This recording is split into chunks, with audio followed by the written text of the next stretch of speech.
बिस्मिल्लाहिर्रहमानिर्रहीम। अस्सलाम वालेकुम नाज़रीन, दुनिया न्यूज़ पर आप देख रहे हैं प्रोग्राम नुक्ता नज़र। मैं हूँ आपका मेज़बान मोहम्मद अजमल जामी। मेरे साथ तशरीफ़ रखते हैं मुजीबुर रहमान शामी साहब। शामी साहब, दुनिया भर में 42 लाख अफराद अब मुतासिर हो चुके कोरोना से। अमवात 2,86,000 हो चुकी। पाकिस्तान में 32,100 से ज़ायद अफराद कोरोना के शिकार हैं। आज की तारीख़ में 724 मजमूई तौर पर अमवात हैं। 10 मई को पाकिस्तान में 30,000 अफराद मुतासिर थे। 11 मई को इस तादाद में 1,500 से 2,000 का इजाफा हुआ। आज बरोज़ मंगल 1146 मज़ीद नए केसेस सामने आए हैं और एक ही रोज़ में 18 अमवात वाक़या हुई हैं। ये 3 दिनों का जो फिगर है, इसमें ये 2 दिन शामिल हैं जब से लॉकडाउन में नरमी की गई है। बाज़ारों में रश है, बेहंगम रश है। एहतियाती तदाबीर सिर्फ कहने की हद तक हैं। ताजरों से हुकूमतें गिला कर रही हैं, अवामुन्नास से गिला कर रही हैं और वज़रा बरमला एतराफ़ कर रहे हैं कि ताजर ताउन नहीं कर रहे, अवामुन्नास ताउन नहीं कर रहे। जो मनाजिर आप अपनी स्क्रीन पर देख रहे हैं, ये पाकिस्तान भर के बड़े शहरों में जो सूरत हाल दरपेश है उसकी अक्कासी करते हैं। शामी साहब, आज मियाँ असलम इकबाल साहब ने कहा, जो सूबाई वज़ीर सनअत व तिजारत हैं पंजाब में, कि यूनियंस ने, ताजर यूनियंस ने बहुत ज़्यादती की है और हद हो गई है रश के मनाजिर देख कर इछरा और शालम मार्केट के। और बाज़ारों की ख़तरनाक सूरत हाल की वजह से बद एहतियाती उरूज पर है और हमें शायद दोबारा लॉकडाउन की जानिब जाना पड़े। और असद उमर साहब ने भी कुछ ऐसी गुफ्तगू की। वज़ीर आला सिंध ने भी कहा आज कि ख़िलाफ़ वर्जियाँ बरकरार रहीं तो दोबारा सब कुछ बंद कर देंगे। और ये भी कहा कि लॉकडाउन के SOPs पर किसी ने अमल दरामद नहीं किया। सर, ये क्या हो रहा है? हम तो मौत को दावत दे रहे हैं शामी साहब। ये वही हो रहा है जिसका खदशा था। कहीं ना कहीं कुछ न कुछ पाबंदी ज़रूर नज़र आ रही है, लेकिन बहैसियत मजमूई सूरत हाल हौसला शिकन है। आप तो देखें, मस्जिद में जब तरावी पढ़ने की इजाज़त दी गई और SOPs बनाई गई तो उन पर अमल नहीं कराया जा सका मुकम्मल तौर पर, तो बाज़ारों की तो बात ही और है। और अब जो ताजर रहनुमा हैं जो यकीन दिला रहे थे कि हम एक डिसिप्लिन लेके आएंगे और हमारे जो दुकानदार भाई हैं वो भी पाबंदी करेंगे और पाबंदी कराएंगे भी, उनको भी जवाब देना चाहिए और ख़ुद हुकूमत को भी, क्योंकि तो जवाब ले लेते हैं। अगर आप इस तरीक़े से हर चीज़ खोल देंगे, मेरा तो ख्याल है इस हवाले से कानून साजी होनी चाहिए।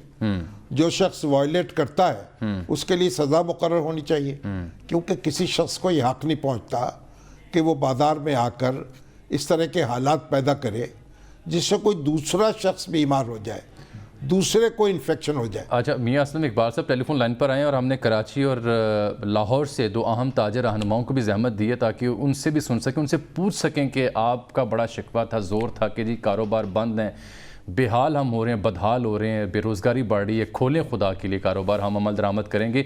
यकीन दहानियाँ कराई गई ताजरों की जानिब से, लेकिन फिर भी उस पर अमल दरामद नहीं हुआ। मियाँ असलम इकबाल साहब ने शिकवा भी किया है। मियाँ साहब, आपको खुशामदीद कहते हैं प्रोग्राम नुक्ता नज़र में। आपने ख़ुद शाह आलम इचरा मार्केट का जिक्र किया। मैं ख़ुद भी आज शहर में 2-3 मकामात पर लाहौर में गया देखने के लिए हो क्या रहा है। और तो और जो बड़े बड़े सोफिस्टिकेटेड एलीट ब्रांड्स के कुछ कपड़ों के स्टोर्स हैं, उनके बाहर जो सो कॉल्ड पढ़े लिखे लोगों की लाइनें देखी और जो हाल देखा, यकीन जाने बहुत अफसोस हुआ। अब तो आप खुद एतराफ़ कर रहे हैं, क्या देखा, क्या सुना आपने जो आप रो रहे हैं? बहुत शुक्रिया जामी साहब और जामी साहब आपका। देखिए, गुजारिश ये है कि ताजर बरादरी के साथ जब से ये कोरोना आया, दुकानें बंद हुई, लॉकडाउन शुरू हुआ, तो फिर उसके बाद इनकी मेरी सीरीज ऑफ मीटिंग होती है। तमाम चेंबर्स के, तकरीबन तमाम चेंबर्स के दोस्तों के साथ मेरी मुलाकात भी होती रही। उसमें तमाम बिजनेस कम्युनिटी के, डिफरेंट जो बिजनेस कम्युनिटी के लोग हैं वो भी आके मेरे साथ बात करते रहे और जी हमें खोलने की इजाज़त दें, आप कुछ सर्टेन SOPs हमें दे दें, हम उनकी इम्प्लीमेंटेशन करवाएंगे, ये हमारी जिम्मेदारी है, हम इसको देखेंगे। अब जब लॉकडाउन में नरमी हुई है, इंडस्ट्री और दुकानें खोलने की इजाज़त दी गई है, तो फिर मुझे समझ नहीं आई कि वो ताजर बरादरी किधर चली गई जो दावे कर रही है।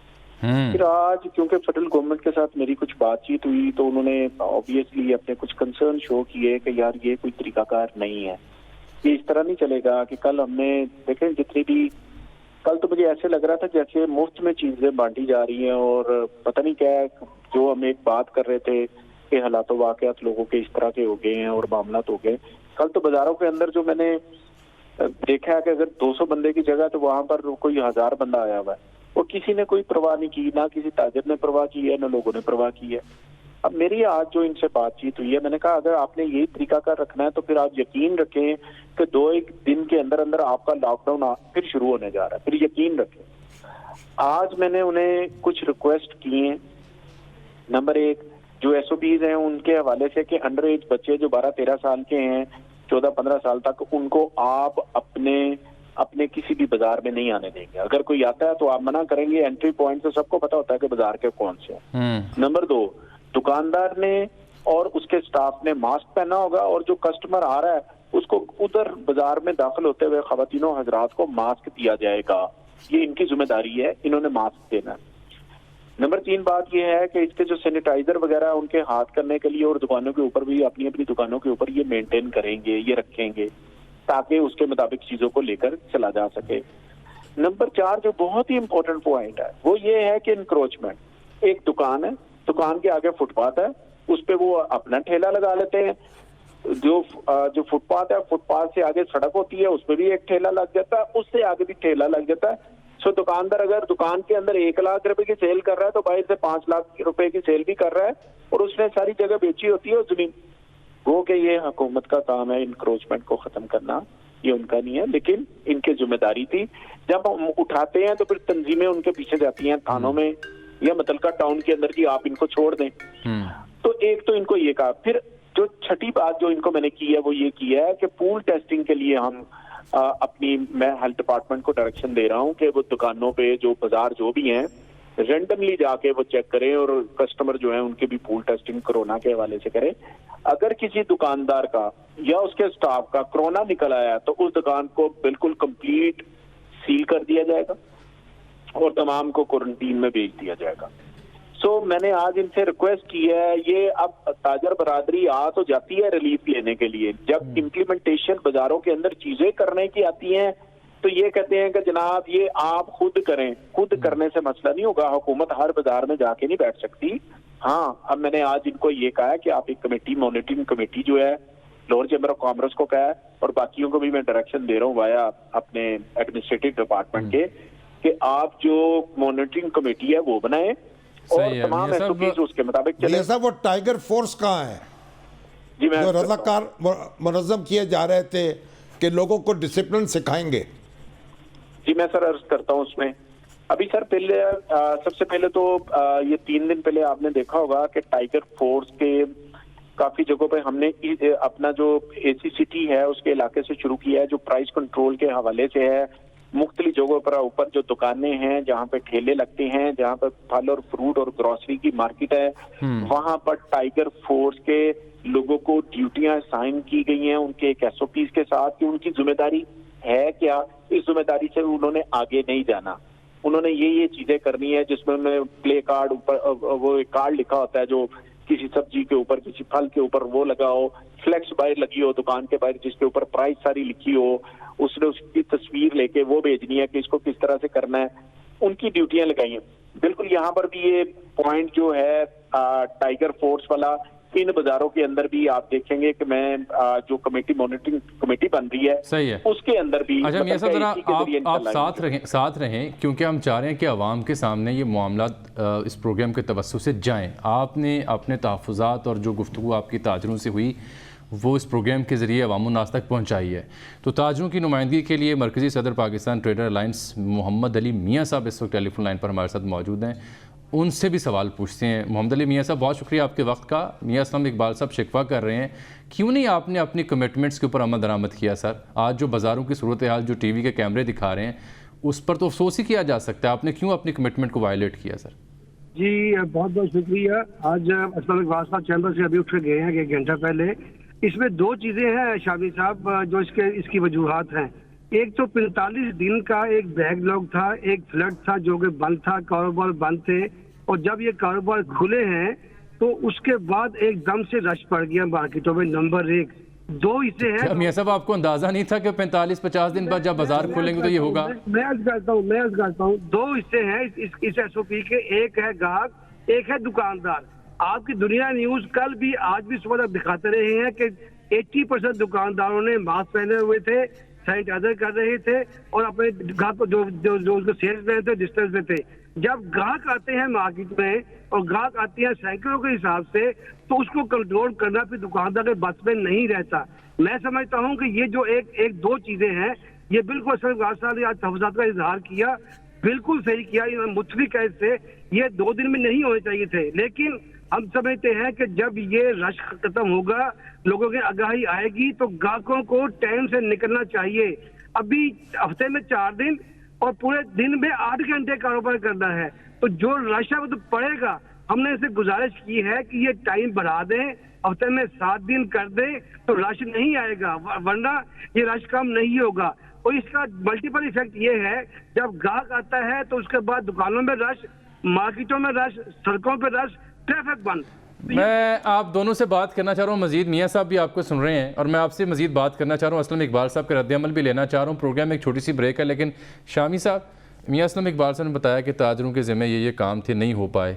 ताजर रहनुमा कहते हैं अवामुन्नास और ग्राहक रश से गुरेज नहीं करते। जो अवामुन्नास है, जिसने सफ़र करना है, वो किस पे उंगली उठाएं?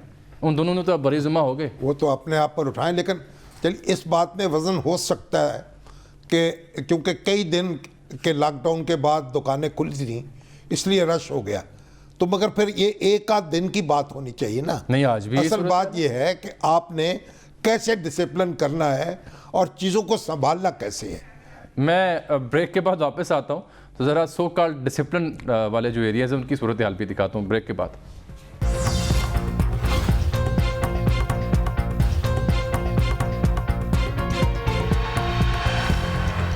वेलकम बैक नाज़रीन। मियाँ असलम इकबाल साहब, आपसे जानना चाहूँगा कि अगर ये सूरत हाल ऐसी ही रही, जो कि आज भी कुछ ऐसी नज़र आ रही है, सूरत हाल बेहतर ना हुई, तो क्या फिर गवर्नमेंट रेडी है मेंटली कि दोबारा लॉकडाउन करना ज़रूरी हो जाएगा? देखिए जमी सर, इसमें तो फिर दूसरी कोई राय बनती नहीं कि दोबारा हमें लॉकडाउन की तरफ ही जाना पड़ेगा। अगर ताजर बरादरी ने और लोगों ने अपने रवैयों के अंदर तब्दीली ना की माजरत के साथ। जहाँ तक मियाँ साहब की बात का, मियाँ मोहम्मद अली साहब की बात का तल्लुक है, देखे सर गुजारिश ये है कि पूरी दुनिया में टाइम यही होता है, सारी रात कारोबार नहीं होता, सारी रात दुकानें नहीं खुली रहती। इधर से सनसेट हुआ, उधर से दुकान बंद हो गई। ये वाहद पाकिस्तानी मुल्क है कि जिसके अंदर आप सारी रात दुकानों के ऊपर बैठे रहते हैं। ना आपकी सोशल लाइफ रहती है, ना अदरवाइज रहती है। हेल्थ के इशू होते हैं, चोरी चौकारी के इशू होते हैं, डकैतियां बढ़ती हैं, लॉ एंड ऑर्डर के मसले मसाइल आते हैं, आपके दूसरे और भी बड़े इशू आ जाते हैं। और मियाँ साहब, अगर दुकानें शाम को भी खुलेंगी तो फिर रश शाम को ज्यादा होगा। जी जी, लोग फ्री होकर घर जाएंगे। ऐसा नहीं होगा। मेरा तो ख्याल है कि अब हमेशा के लिए ये रात गए दुकानें खुलने का रवाज खत्म हो जाना चाहिए, जो अनोखा हमने अपना तर्ज अपना लिया है। मैं आपकी बात से बिल्कुल एग्री करता हूँ। इसके ऊपर हम बिल्कुल सीरियसली इसके ऊपर काम हो रहा है कि सनसेट के साथ ही दुकानों को बंद कर दिया जाए, और ताकि मामला जो हैं वो तमाम जो आजकल चल रहे हैं वो बाकी दिनों में भी वैसे ही रहे। एक तजवीज़ है सर आप दोनों के लिए, एक राय है, आप देखिए किस हद तक अमल दरामद उस पर हो सकता है, ये फिजिबल है या नहीं है, कि मुख्तलिफ जो दुकानें हैं जो एक ही शोबे से ताल्लुक़ रखती हैं, एक ही डोमेन से, जैसे जूतों की दुकान एक ख़ास वक्त के लिए खोल दी जाए, फिर कपड़ों की दुकान एक ख़ास वक्त के लिए खोल दी जाए, ज्वेलरी की दुकान एक ख़ास वक्त खोल दी जाए, ताकि वो शख्स, वो अफराद जो एक ही गो में ज़बरदस्त तरीके से दुकानों में घुस जाते हैं, उनको पता हो कि जूता ख़रीदना है तो इतने बजे दुकान खुलेगी और इतने बजे तक खुली रहेगी, वहाँ से ख़रीदना है। सर आप बात ठीक कर रहे हैं। ये एक्चुअली पहले भी लाहौर चैम्बर ऑफ कॉमर्स के अंदर ये बातें हो चुकी कि हम इसको इस तरीके से कर लिया जाए कि इसकी जोनिंग कर ली जाए कि लाहौर को 4 हिस्सों में तकसीम कर दिया जाए। फिर कहा 2 हिस्सों में तकसीम कर लेते हैं, एक नहर के उस पार का एरिया है उसको एक दिन खोल दिया जाए, एक दिन इसको खोल लिया जाए। इसी तरह फिर ये भी तजवीज थी कि होलसेल मार्केट को एक दिन खोल दिया जाए, और फिर उसके बाद जो रिटेलर है उनको एक दिन खोल दिया जाए। ये डिफरेंट ऑप्शन थी। लेकिन हर जैसे होलसेलर वाले हैं तो उनके अपने आर्गुमेंट्स होते हैं, रिटेलर वाले हैं उनके अपने आर्गुमेंट्स होते हैं। हमने तो सबको इस वजह से चांस दिया है कि एक जिम्मेदार शहरी होने का हर कोई जो है वो मुजाहरा करे, लेकिन जिम्मेदार शहरी होने का कोई भी मुजाहरा नहीं करा। अब देखें, माँ बाप हैं, उन्हें इस चीज का एहसास होना चाहिए कि अपने बच्चों को बगैर मास्क के, बच्चे और बच्ची को पकड़ के 4-4 बच्चों को आप बाजारों के अंदर जा रहे हैं और आप ये नहीं सोच रहे कि अल्लाह ना करे, खुदा ना खास्ता, वहां पर अगर कोरोना कोई अफेक्टेड आदमी है, कोई भी है, तो अगर वो आपके बच्चे के पास से गुजरता है या बच्चा किसी पे हाथ रख के अपने चेहरे पे लगा लेता है, आंखों पे लगा लेता है, तो उससे उसका क्या होगा, ये लोग एहसास नहीं कर रहे बेसिकली इनको ये सब awareness- देखें, आपको कुछ कानून नाफिज करने वाले अदारे हैं, उनको भी मुतहर्रक करना होगा, रज़ाकारों को भी ये ड्यूटी सौंपना होंगी। उसके साथ मैं तो ये गुजारिश करूँगा कि सड़कों के ऊपर बड़े बड़े बोर्ड जो हैं वो लगाएं जिनमें हदायत लिखी हों, और कानून साजी की ज़रूरत भी है कि कोई शख्स मास्क के बगैर ना निकले। फिर सैनिटाइज़र्स जो हैं मुखय्यर हजरात को कहें कि जहाँ इतनी वो तकसीम करते हैं खैरात, ये सैनिटाइज़र्स भी तकसीम करें लोगों में। बहुत से लोग वो हैं जो सैनिटाइज़र्स बार बार ख़रीदने की इस्तात नहीं रखते। तो बहुत सा काम करना पड़ेगा अगर आपने इस सिलसिले को आगे रखना है और आगे बढ़ाना है। ये मियाँ साहब, शामी साहब की बात को आगे बढ़ा दूं। मैं कुछ ऐसे लोगों को, शामी साहब और मैं भी जानता हूं, जो अच्छे खासे कारोबार से ताल्लुक़ रखते हैं, और वो ये पेशकश आपको करते हैं कि अगर आप उन्हें खाली शीशियाँ दे दें प्लास्टिक की सैनिटाइज़र्स की, तो वो आपको सैनिटाइज़र प्रोड्यूस करके दे सकते हैं, ताकि आप फ्री ऑफ कॉस्ट आप जहाँ मर्जी रख लें। जी बिल्कुल, ऐसा पहले भी कुछ दोस्तों ने ऑफर किया था, लेकिन उस वक्त लाजमी बात है मार्केट वगैरह बंद थी। अब उनके साथ किया जा सकता है। मैं मुतलका जो हेल्थ डिपार्टमेंट है उनके साथ बात करके, कुछ दोस्तों ने मुझे भी अप्रोच किया था, तो मैं इंशाल्लाह ये चीज जो आपने कही है कि उन्हें ये सामान प्रोवाइड कर दिया जाए, तो वो उसमें, क्योंकि उनका कारोबारी जिंदगी उसी तरह का है कि वो उनको जरा चीपर पड़ जाता है। तो बहरहाल एक तो ये बात है। दूसरी, बिल्कुल मैं आपसे एग्री करता हूँ कि मैं बात करूंगा कल इंशाल्लाह ताला हमारी कोरोना की मीटिंग है, उस मीटिंग के अंदर मैं सीएम साहब से और जो हमारी कमेटी है उसके सामने एक प्रपोजल रखूंगा, जो अभी शामी साहब ने कही है कि इसको टीवी के ऊपर भी अवेयरनेस के हवाले से, और बड़े बड़े जो बोर्ड है उन पे भी, और इलेक्ट्रॉनिक और प्रिंट मीडिया दोनों के अंदर जो डायरेक्शन है कि किस तरह से लोगों ने अगर बाजार में जाना है तो बाजार में जाने से पहले क्या करना चाहिए। दूसरी बात रहेगी मास्क के हवाले से कि इसको कंपलसरी करार दे दिया जाए। इसके ऊपर भी बातचीत हो सकती है, क्योंकि अब लोकली हम अपने और रज़ाकारों से कहें या पुलिस वालों से बार बार वो तलकीन करते रहे लोगों को, एक माइक लेके हाथ में तलकीन करते रहे कि आप जो बाजारों में सिपाही जो खड़ा है या कोई रज़ाकार खड़ा है, वो क्योंकि ये लोगों को एक डिसिप्लिन सिखाना होगा। जी मैं आपसे एग्री करता हूँ, बिल्कुल इसको भी किया जा सकता है। कल मैं इंशाल्लाह इसके ऊपर एक आध दिन में आप देखेंगे, हम कोशिश करेंगे गवर्नमेंट अपने एंड से कि लोगों को प्रॉपर जो है इसके बारे में अवेयर भी किया जाए, और जो एसओपी है उनको इम्प्लीमेंट भी किया जाए। इसके बाद फिर आपसे दोबारा इंशाल्लाह मियां साहब बात होगी इस मामले पर। आपके वक्त का बहुत शुक्रिया। मीर साहब, जाते जाते आप तो नहीं देख पाएंगे, आपने सोशल मीडिया पर देख लिया होगा, ये कुछ मैं तस्वीरें दिखाने लगा हूँ। ये बज़ाहिर पोश इलाकों के कुछ स्टोर्स हैं, आउटलेट्स हैं कपड़ों के, वहाँ पर जो रश की सूरत हाल है, यहाँ पर इन आउटलेट्स में अच्छा खासा स्टाफ होता है, कई एक कारिंदे सिक्योरिटी गार्ड होते हैं, और ये बज़ाहिर पढ़े लिखे लोग हैं। ये जो आप देख रहे हैं स्टोरों के बाहर जो सूरत हाल देख रहे हैं, ख़वातीन की लाइनें हैं तवील। तो क्या ये स्टोर ओनर्स, क्या इनकी इंतज़ामिया, क्या इनका HR ये यकीनी नहीं बना सकता कि वो बाहर निकल कर लोगों को कहें कि फासले पे खड़े हूँ, वगरना आपको अंदर नहीं आने दिया जाएगा, इतनी रश ना बनाएं, गाड़ियों में बैठें? ये नहीं हो सकता? क्या इसके लिए पैसे लगते हैं? पहली बात तो ये है कि इकबाल साहब ने वाकई लॉकडाउन नरमी करने के लिए बहुत मेहनत की ताजरों के साथ। अब मसला एक ही है शामी साहब, मसला ये है कि लोगों को रश निकलता है ग्राहकों का, उसको किस तरह स्ट्रीमलाइन किया जाए। अगर एक टाइम पे एक मार्केट में 5000 ग्राहक इकट्ठा आ जाएगा तो वहाँ दुकान तक कंट्रोल कर सकते हैं। मियां साहब, ये जान लड़ानी पड़ेगी, जान लड़ानी पड़ेगी आपको भी और इंतजामिया को भी। ठीक है, अगर ये मामला जारी रखना है। मियां साहब आप साथ रहेंगे, आप साथ रहें। अभी जमील प्राचा साहब ने कराची से ज्वाइन किया, कराची ताजर इत्तेहाद के हम रहनुमा है। प्राचा साहब, आज वज़ीर सिंध ने भी शिकवा किया है, जो असलम इकबाल साहब गुफ्तगू कर रहे थे, वो भी कह रहे हैं कि SOPs पर अमल दरामद नहीं हो रहा, अगर ये खिलाफ वर्जियाँ बरकरार रहीं तो सब कुछ बंद कर देंगे। आपके एंड से क्यों नहीं ताउन किया जा रहा सर सरकार और आवाम के साथ? देखें, आज काफी फर्क है। आज आप मार्केटों में देख लें, आज हमारे यहाँ अल्हम्दुलिल्लाह सैनिटाइजर का इस्तेमाल भी हुआ है, मास्क भी लगाए सबने। थोड़ा सा जो आने वाली पब्लिक है उनके लिए हमने ये आज रोकथाम ये करी है कि अपने जगह जगह हमने कैंप लगाए हैं। अगर जो हमने अवेयरनेस कैंप लगाने के लिए हमने कहा था, वो हमने कैंप लगा के हम बाकायदा उसमें अनाउंसमेंट कर रहे हैं कि आने वाले ग्राहकों के लिए ये तो मास्क लगा के आए, और जिस दुकान पे जाए पहले उससे मास्क तलब करें, अगर मास्क नहीं है तो फिर आप लोग माजरत करें इनसे। तो हम तो बहुत ज्यादा इसमें एहतियात की कोशिश कर रहे हैं। सुबह से यकीन करें हम लोग मार्केटों में थे, बहुत सारी मार्केटें समझ लें, तकरीबन 60% मार्केटें इसमें कवर कर चुके हैं हम लोग, जिसमें जो है ना मास्क, सैनिटाइजर और ग्लव्स का इस्तेमाल हो रहा है और सोशल डिस्टेंस की भी बात की है और हो रही है अल्हम्दुलिल्लाह। चलो, बहुत शुक्रिया प्राचा साहब और मोहम्मद अली मियाँ साहब।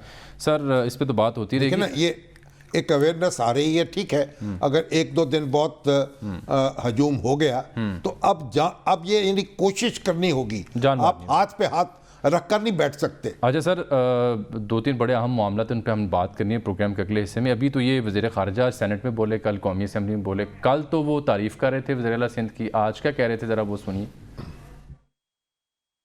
जिस पीपल्स पार्टी से वफाक की खुशबू आया करती थी, वहां आज सुबाइयत की बू आ रही है। फिर प्रोपेगेंडा किया जा रहा है और ये 18वीं तरमीम को छेड़ने की बात की जा रही है। वाज़े तौर पर on the floor of the house कहना चाह रहा हूं, 18वीं तरमीम को दफन करना हमारी हिकमत अमली, हमारी सियासत नहीं है। हमारे पास तो 2/3 अक्सरियत है नहीं। आप परेशान क्यों हो रहे हैं? आपकी ईमा और आपकी मर्जी के बगैर तरमीम हो ही नहीं सकती। कराची का आपको ज्यादा दर्द है और हमें दर्द नहीं है, हरगिज़ हमें दर्द है। कराची उतना मेरा है जितना आपका है। कहते हैं बड़ा लॉकडाउन, और ये आप कहते हैं यूटिलिटी बिल्स हमने माफ कर दिए, गैस के बिल माफ कर दिए। आप होते कौन है माफ करने वाले? आइन ने आपको इख्तियार नहीं दिया। How can you do it? और ये मातम कर देना कि हाय सिंध के साथ ज्यादती, नहीं, सिंध के साथ ज्यादती ना हुई है ना इंशाअल्लाह होगी, क्योंकि सिंध हमारा है, सिंध हमारा है और इंशाअल्लाह सिंध में हम जाएंगे और सिंध में भी इंशाअल्लाह सियासी तौर पर हम अपना लोहा मनवाएंगे, जैसे पंजाब में मनवाया, जैसे खैबर पख्तूनख्वा में मनवाया। तैयारी कर लो, तैयारी कर लो, सिंध में भी इंशाअल्लाह आ रहे हैं हम, तैयारी कर लो। ये सिंध कहीं सर वो साथ वाले देश में है? शाह महमूद कुरैशी साहब जो हैं, उनके बहुत से मुरीद सिंध में हैं। गोटकी में भी है, दूसरे मकामात पे भी हैं। एक यानी एक बड़ी गद्दी है उनकी। हाँ, मैंने देखा, बहुत अकीदत करते हैं लोग। लेकिन असल बात यह है कि शाह साहब जो हैं जिस चीज़ की शिकायत कर रहे थे उसी का मुदारा कर रहे थे कि अभी कोई इलेक्शन तो होने नहीं वाला। सही है। और इलेक्शन दूर है, उसमें अगर आप आ सकें तो बिल्कुल आ जाएं। अब आप लोहा कैसे मनवाएंगे? ये लोहा मनवाने का वक्त नहीं है। आप इस कोरोना वायरस से निपटें और निपट कर लोहा मनवाएं। और देखिए, और ये जो हमारी सूबाई हुकूमत है वो अपना काम करे, आप अपना काम करें। ये 18वीं तरमीम जो है, ये बात दुरुस्त है, इनकी कोई मेजॉरिटी इनको हासिल नहीं है। ये एक शोशा है जो बार बार छोड़ा जाता है, तो इससे गुरेज करना चाहिए। लेकिन आप सूबाई मैंडेट का एहतराम करें, ये भी जरूरी बात है। इस तरह ललकारना जो है बेवक्त है। ठीक, एक ब्रेक नाज़रीन। ब्रेक के बाद बलूचिस्तान में भारतीय मुदाखलत का इकरार, इस पर बात होगी।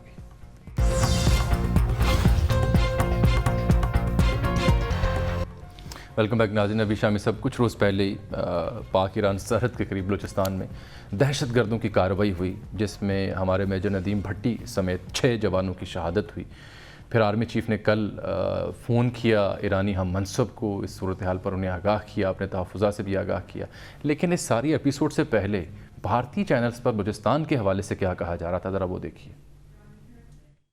टुडे ऑनलाइन सेनेटर अनवारुल हक काकड़ साहब ये तो कोई उनसे बात करते हैं। ये जो भी साहब हैं मखबूतुल हवास से या बद आवाज़ से, बात ये है कि ये एक शहादत तो है ना, एक ये गवाह बन गए हैं खुद इंडिया के खिलाफ कि इंडिया क्या कर रहा है बलूचिस्तान में। और आर्मी चीफ ने जो टेलीफोन किया है ईरानी हम मनसब को, देखिए उन्होंने कहा है कि हम फेंसिंग कर रहे हैं।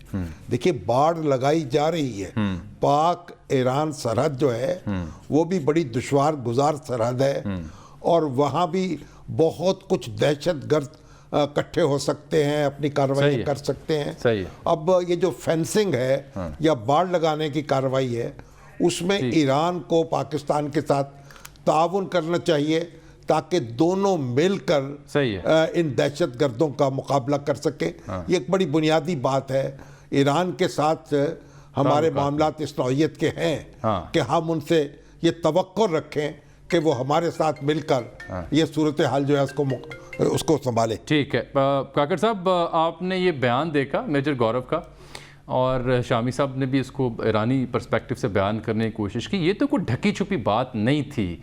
अजीत डोवल जो बातें करते रहे बलूचिस्तान के हवाले से, अभी हमारे मेजर समेत 6 जवानों की शहादत हुई, क्या कहते हैं आप इससे? बहुत शुक्रिया जी।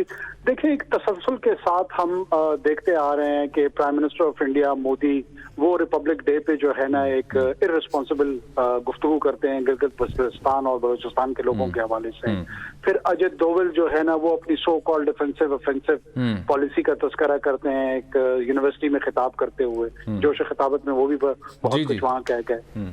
चक हैगल जो डिफेंस सेक्रेटरी थे यूनाइटेड स्टेट्स के, उन्होंने पब्लिकली कहा कि अफगानिस्तान की सरजमीन जो है उसको हिंदुस्तान पाकिस्तान के खिलाफ दहशतगर्दाना कार्रवाइयों में खुसूसी तौर पर बलूचिस्तान के हवाले से इस्तेमाल करता आ रहा है। ये वो हिस्टोरिकल कॉन्टेक्स्ट है जिसमें ये चीज स्टैब्लिश होती है। ये साहब तो कुछ निस्बतन बहुत ही गैर मारूफ किस्म के आदमी है, शायद अपनी उसके लिए भी उन्होंने कुछ भड़के वड़के मारी हैं, लेकिन ये बात शामी साहब की दुरुस्त है कि जो शहादतें जमा हो रही हैं हिंदुस्तान के खिलाफ कि वो बतौर एक रियासत खित्ते में दहशतगर्दी फैला रहे, वो संजीदा सवाल है। जो जिंगोइज्म जो as a strategic weapon terror को इस्तेमाल कर रहे हैं इंडिया, वो इंतहाई तशवीशनाक और एक फुल ऑफ कंसर्न बात है तमाम खित्ते के लिए। ये अगर साहब ये देखें ना कि ये कश्मीर की जो सूरत हाल है, मैं उस पे आ रहा हूँ। और देखें, दूसरा उनका जो स्ट्रेटेजिक कैलकुलस है वो यही है कि पाकिस्तान बतौर सफीर और वकील कश्मीर कॉज के साथ दिहाइयों के साथ चल रहा है।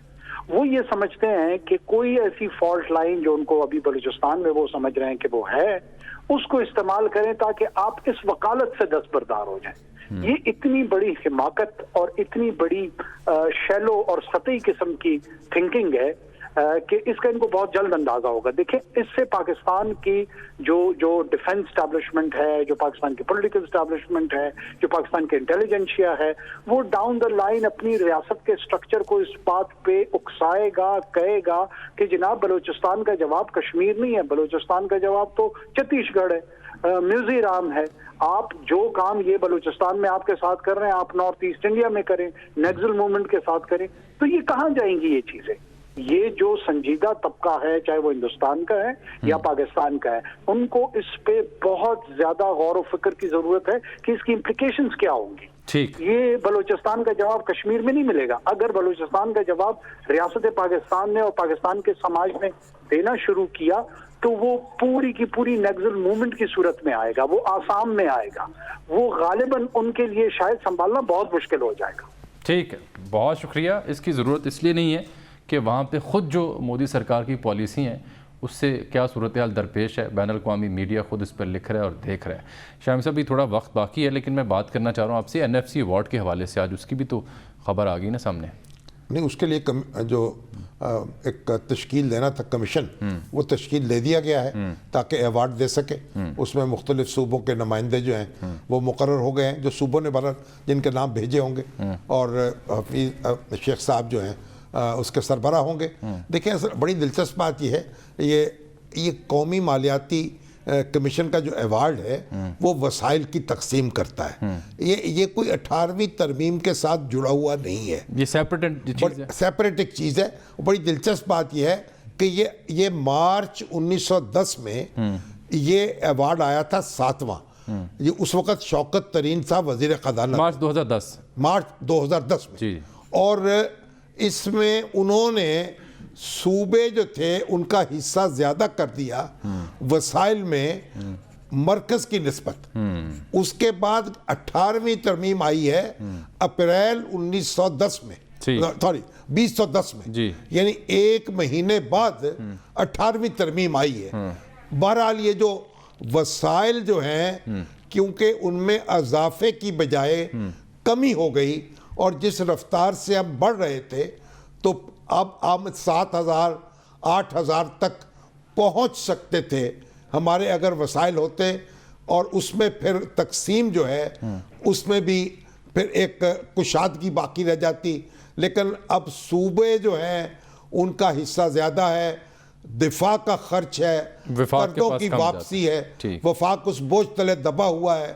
वफाक को सूबे से मामला करना चाहिए हाँ। और डिफेंस एक्सपेंडिचर जो है वो उसको पहले निकाल कर फिर तकसीम होना चाहिए। जब तक ये सही नहीं की जाएगी सही उस वक्त ये मसला हल नहीं होगा। ये बड़ी अहम बात। ये दोनों अलग अलग बातें शाम हैं। साहब, जाते जाते अभी प्रोग्राम के दौरान ब्रेक थी तो आप फरमा रहे थे कि पेंशनर्स का कोई इशू सामने आया तनवीर है। ताबिश साहब जो हैं उन्होंने मैसेज किया कि ये जो ओल्ड एज बेनिफिट्स हैं जिसमें 60 साल से ऊपर लोगों को पेंशन मिलती है जो गैर सरकारी इदारों से रिटायर होते हैं, वो 8,500 रुपए थी, उसको कम करके 6,500 कर दिया गया। उन्होंने कहा दुनिया भर को तो पैकेज दिए जा रहे हैं, रियायतें दी जा रही हैं, इजाफे दिए जा रहे हैं, लेकिन ये बेचारे जो पेंशनर्स हैं इनकी 2,000 रुपए महीना आमदन कम कर दी गई किसी नोटिस के बगैर, किसी इत्तला के बगैर। ये बिजली उन पर क्यों गिरी है? तो उन पे तो कोई रहम खाया जाए। चले दो खबरें जाते जाते। एक डॉक्टर फोची जो कि अमेरिका में जो हेल्थ केयर के एडवाइज़र हैं, उनका एक ताज़ा बयान है जिन्होंने वार्निंग दी है कि रीओपनिंग जो है कारोबार ज़िंदगी की टू सून, बहुत जल्द अगर रीओपनिंग कर दी गई सूरत हाल में तो उन्होंने कहा इससे बहुत ज़्यादा तादाद में अमवात वाक़या हो सकती हैं। और क्रिमिनल यानी रूस की दारुल हुकूमत के जो स्पोक्समैन है व्लादिमीर पुतिन सरकार के, वो भी कोविड-19 का शिकार हो गए हैं और रूस में केसेस की तादाद तेज़ी से बढ़ती जा रही है। इजाज़त दीजिए, अल्लाह हाफ़िज़।